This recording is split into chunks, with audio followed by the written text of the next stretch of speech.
ఇది గత ప్రభుత్వ హయాంలో వైసీపీ ఏం చేసిందంటే రాబడి పెంచుకోవడం కోసం పథకాలు ఎట్టి అభివృద్ధి లేదు కాబట్టి పథకాలని నడిపించాలంటే డబ్బులు కావాలి కాబట్టి స్వామివారి హుండీలోంచి కూడా కొంత తీసుకెళ్ళినట్టుగా సమాచారం ఉంది. అయితే ఇది 10 రోజులకు పొడిగించారు.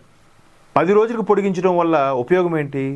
ఊరికే ఏకాదశి ద్వాదశి గడియలు అయిపోయిన తర్వాత మరలా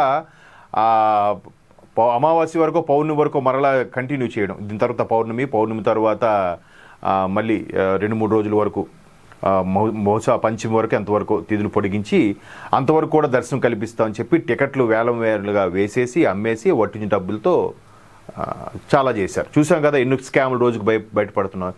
ఇప్పుడు ఈ కూటమి ప్రభుత్వం అది కానీ తొలగిస్తే, ఒకవేళ అది తీసేసి 2 రోజులకే 3 రోజులకే పరిమితం చేస్తే ఆ ప్రభుత్వంలోనే బాగుండేదబ్బా, ఇది బాగాలేదు. చూసారు ఎలా అలవాటు చేసేశారు.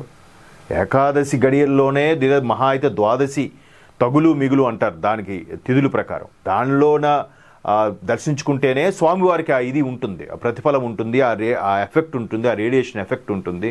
ఆ రేడియేషన్ కాదు, ఆ యొక్క దాన్ని ఏమంటారు, ఆ కాస్మిక్ రేస్ అయితేనేమి ఏదైతేనే ఆ భగవంతుడి యొక్క అనుగ్రహం ఉంటుంది మన ధర్మం ప్రకారం, మనం నమ్మే విధానం ప్రకారం.